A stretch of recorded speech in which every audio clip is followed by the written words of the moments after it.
Somewhere in southeastern Nebraska right now, there's a fence post in the ground. It was put there in 1935, 90 years ago. No chemical treatment, no preservative coating, no concrete poured around the base.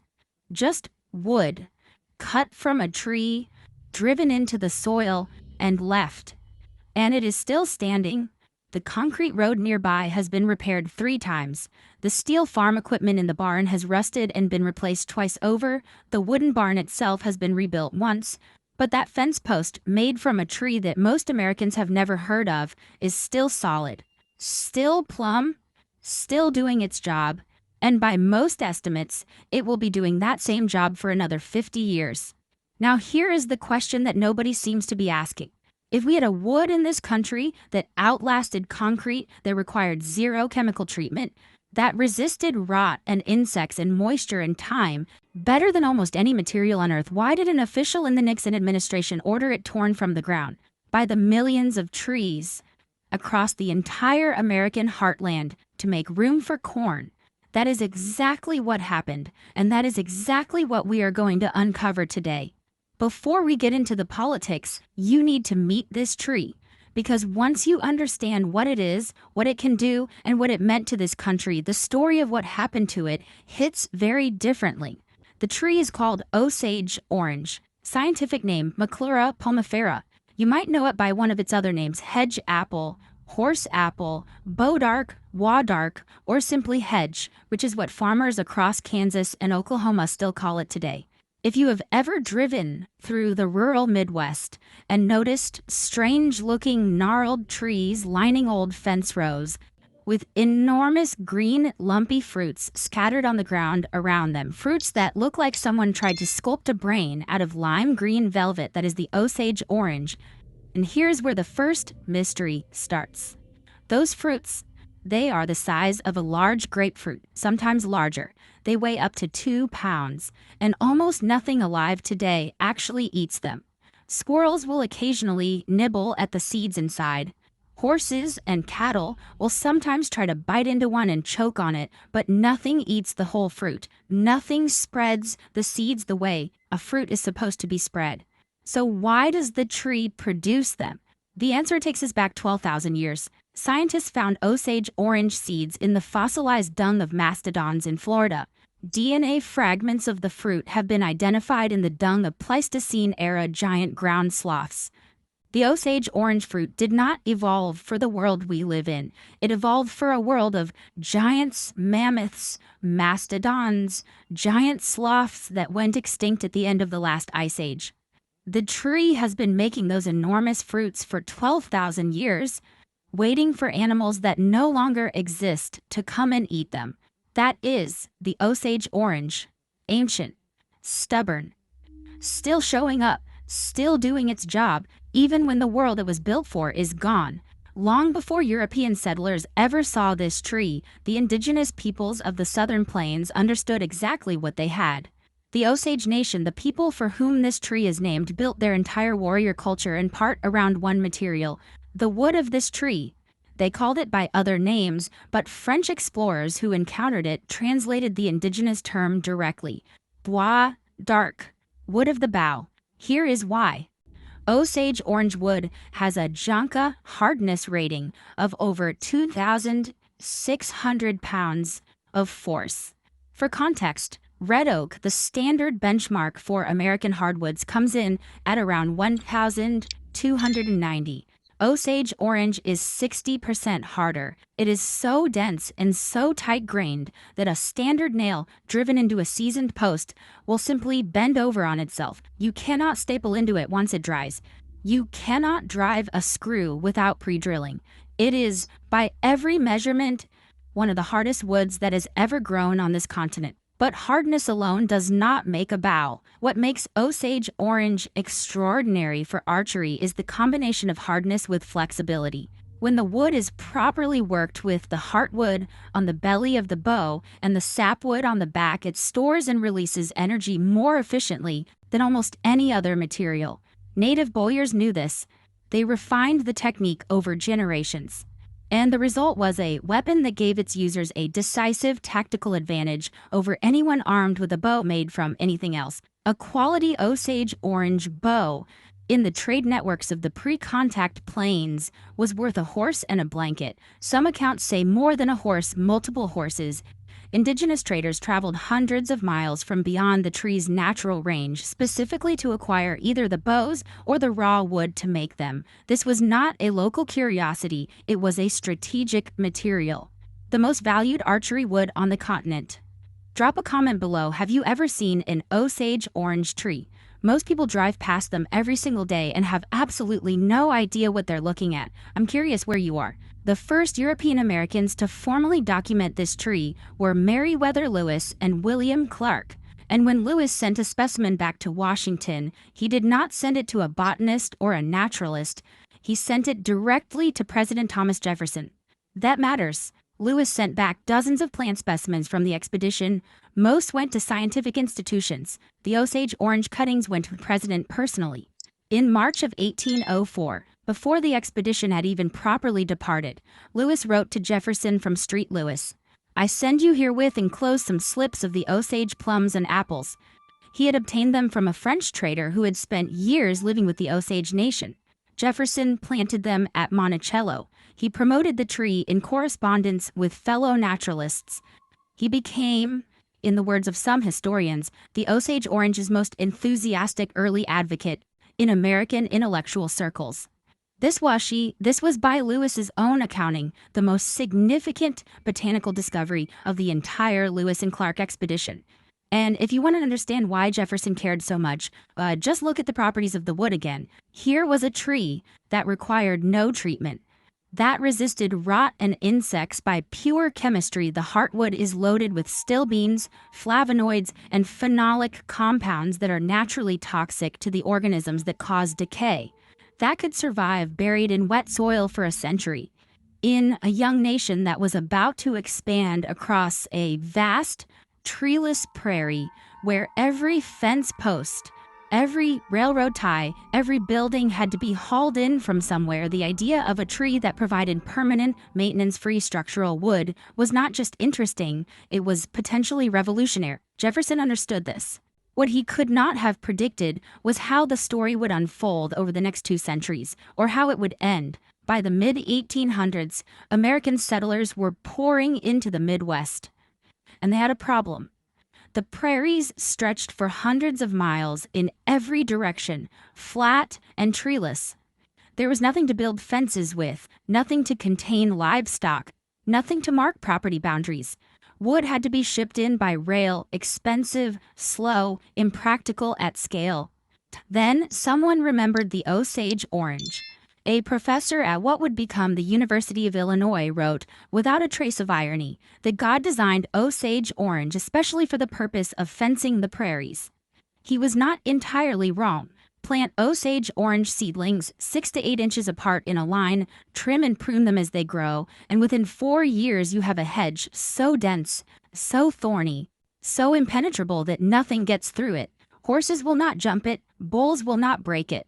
Pigs cannot find a gap, and unlike a wooden fence, it does not rot, it does not blow down, it actually gets stronger and thicker every year. Left untrimmed, the trees grow 30 to 50 feet tall. As a managed hedge, they stay dense and low and virtually indestructible. In 1855, 1,000 bushels of Osage orange seeds were shipped from Texas and Arkansas to Illinois. The price per bushel hit $50, an enormous sum for the time. By 1869, there were an estimated 60,000 miles of Osage orange fencing across the American Midwest. 60,000 miles. That is more than twice the circumference of the Earth. And then, in 1874, Joseph Glidden invented barbed wire, cheap, fast to install, easy to source. Within a decade, the living hedge was falling out of fashion. The trees were left to grow wild along fence rows, or cut for posts, or simply ignored. The golden era of the Osage orange hedge was over. But the story was not over. Not even close. Because 30 years later, the American prairie was dying. The soil that those hedges had protected was blowing away in clouds that turned the sky black in the middle of the day. And the federal government was about to do something extraordinary to save it, something that would put the Osage orange back at the center of American history. But then someone came along and decided all of it had to go. And he had 5 words that changed everything. 5 words. That is all it took. The Dust Bowl of the 1930s is one of the great environmental catastrophes in American history. A decade of drought combined with 50 years of aggressive plowing had stripped the topsoil from millions of acres across the Great Plains. The wind picked it up and carried it east. Dust storms, called black blizzards, rolled across Kansas, Oklahoma, Texas, and Colorado, burying farmhouses to their rooftops, suffocating livestock, and killing children who breathed in too much of it. President Franklin Roosevelt had seen it firsthand during his campaign in 1932. He described wheat fields so blasted by heat and stripped by wind that there was nothing left to harvest. He said he would never forget what he saw. In 1934, he signed an executive order launching the Prairie States Forestry Project. The plan was ambitious to the point of seeming impossible. Plant a belt of trees 100 miles wide, stretching from the Canadian border in North Dakota all the way to the Brazos River in Texas.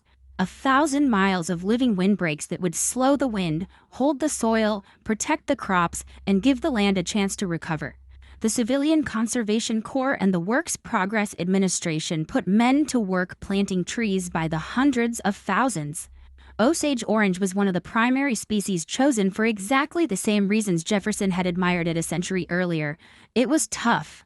It was drought tolerant. It asked almost nothing from the soil. And its wood, if you ever needed to harvest it, would outlast almost anything else you could grow. By 1942, 220 million trees had been planted across 18,600 square miles of American prairie. Historians later called it the largest and most focused effort the United States government had ever made to address an environmental problem. It worked. The black blizzards diminished, the soil stabilized, crops grew again. Families stayed on their land instead of loading everything into trucks and heading west. Those trees, those rows of Osage orange and cedar and elm saved communities, saved farms, and quite possibly saved a significant portion of American agriculture. If you find this kind of story valuable, real American history that nobody teaches in school, hit the like button. It genuinely helps us reach more people who need to hear this. It is 1971. The Vietnam War is dragging on. Inflation is rising. Nixon is president, and he needs someone to fix American agriculture. He reaches into Purdue University's agriculture department and pulls out a man named Earl Lauer Butz. Butz was not subtle. He was not reflective. He was not interested in the long view. He was loud, blunt, and completely convinced that the future of American farming was maximum production, as much grain as possible, as fast as possible, sold to as many buyers worldwide as possible. He had contempt for the New Deal agricultural programs that had protected farmers and preserved land for the previous 4 decades. He called paying farmers not to plant the stupidest thing we ever did. In 1973, global grain prices spiked dramatically after the Nixon administration brokered a massive grain deal with the Soviet Union, combined with drought hitting the harvest. Farmers were suddenly looking at the highest grain prices in memory, and Butz seized the moment. Plant fence row to fence row, he told American farmers, again and again, from every platform he had. Plow up everything, plant every acre, do not let a single square foot go unproductive. Get big or get out. Those were the only 2 directions he offered. Farmers listened. Of course they listened. Prices were high, banks were lending, and the Secretary of Agriculture of the United States was personally telling them to expand. They bought more land. They bought bigger equipment. They took on enormous debt. And they plowed up everything that was not already under cultivation. That included the shelter belts. Those 220 million trees that Roosevelt's administration had spent 8 years planting the windbreaks that had stopped the Dust Bowl, that had held the soil together for 30 years. They were now sitting on acres that could be growing corn. The center pivot irrigation systems that were becoming popular in the 1970s could not work efficiently around rows of trees. The trees were in the way, so farmers bulldozed them. Research later found that in some areas, center pivot irrigation systems were responsible for up to 89% of shelter belt removals during this period. Whole rows of 100-year-old Osage orange trees that had survived drought, blizzard, and decades of neglect were pushed over by machines in an afternoon, burned, cleared, turned under, gone. Earl Butz left office in 1976 after a racist joke he told on a commercial flight became public and forced his resignation. He later served 25 days in prison for tax evasion. He died in 2008 at age 98, still unrepentant, still convinced he had done the right thing for American agriculture. The trees he helped destroy are still gone. The bubble burst exactly as it always does. By the early 1980s, American farmers were producing far more grain than the global market could absorb. Prices collapsed. Interest rates on all those loans from the 1970s spiked to historic highs. Farms that had expanded aggressively during the Butz years found themselves drowning in debt with no way out. The 1980s farm crisis wiped out hundreds of thousands of American farm families, one of the worst agricultural collapses since the Great Depression. And without the shelter belts, the soil had nothing holding it. Today, the trees that survived the 1970s and 1980s are old. Many of the original Dust Bowl era plantings have died from drought, disease, and decades of neglect. Farmers across Oklahoma, Kansas, and the Dakotas are watching the remaining windbreaks deteriorate. One farmer in western Oklahoma pointed to his shelter belt, the one his family had maintained for 80 years, and described how the tops of the trees were dying back, how the whole line was thinning, how what had been a solid wall of protection was becoming a memory. USDA soil scientists say they are worried. The same conditions that created the Dust Bowl drought, overworked soil, diminished ground cover are re-emerging across parts of the Great Plains. Some climate projections suggest those conditions may get worse. And the living infrastructure that stopped the last catastrophe has been largely dismantled. The federal government, for its part, says it does not have the budget for a modern version of the Prairie States Forestry Project. The political will that FDR summoned in the 1930s has not been replicated. And those Osage orange fence rows that took 50 years to mature cannot be rebuilt overnight. This is not ancient history. This is a problem assembling itself right now, in real time, on American farmland. Here is the part of the story that gives me some genuine hope. The Osage orange did not disappear. It is too stubborn for that. Across the Midwest, old fence rows of it still stand, some of them 100 years old or more, still as solid as the day they were planted. Farmers who know what they have are fiercely protective of them. In Kansas and Missouri, ranchers will drive hours to get a trailer load of straight Osage orange posts because they know those posts will outlast anything they can buy at a lumberyard. You cannot staple into them once they dry, you have to use wire, but they will still be standing long after you are gone. Among woodworkers, Osage orange has developed a devoted following. The heartwood is a vivid, almost electric yellow orange, when freshly cut so bright that people sometimes think it has been stained. It slowly deepens to rich gold and then warm brown over years of exposure to light. For furniture makers, turners, and bow makers, it is one of the most beautiful and unique domestic hardwoods available. An Osage orange bow, made the traditional way, can match the performance of modern synthetic materials. Archers who work with it describe it as the finest bow wood on earth, exactly as the Osage Nation knew 10 centuries ago. Conservation ecologists are now making the case that restoring the Great Plains shelter belts is not optional, it is necessary. Several organizations are working with landowners to replant windbreaks, restore old hedgerows, and reintroduce Osage orange into its historic role as a structural and ecological anchor of the prairie landscape. It is slow work. It takes decades. But it is happening. And that fence post in southeastern Nebraska, the one from 1935, is still in the ground, still holding the wire, still doing what it was always designed to do. Here's the thing that stays with me about this story. The Osage orange did not fail anyone. It performed exactly as promised for as long as anyone asked it to. A fence post that lasts 100 years, a windbreak that stopped a dust bowl, a living hedge that held together a civilization moving across a treeless frontier. The tree kept every single promise it ever made. What failed was the patience to let it work. What failed was the political will to protect something slow growing and long term against something fast and profitable. Earl Butz did not look at those shelter belts and see 90 years of investment in the soil. He looked at them and saw wasted acres. And a generation of farmers, desperate and optimistic in equal measure, believed him. We are still paying for that decision. In degraded topsoil, in diminished windbreaks, in the quiet anxiety among soil, scientists who watch the dust begin to stir again across the southern plains and wonder how long before history repeats itself. The good news, and there is good news, is that the tree is still there. It never left. It is growing along old fence rows and creek bottoms and the edges of forgotten pastures from Texas to Michigan. It is waiting, as it has always waited, with the patience of something that has been making fruit for a world that no longer exists for 12,000 years. Tell me in the comments what part of this story surprised you most. The Jefferson connection, the fence posts that outlast concrete, or the 5 words from a Nixon official that tore it all down. I read every one. If you are new here, subscribe. This is exactly the kind of story we tell: the plants, the history, the decisions that shape the landscape you live in, and the food you eat. There is a lot more where this came from, and we are just getting started.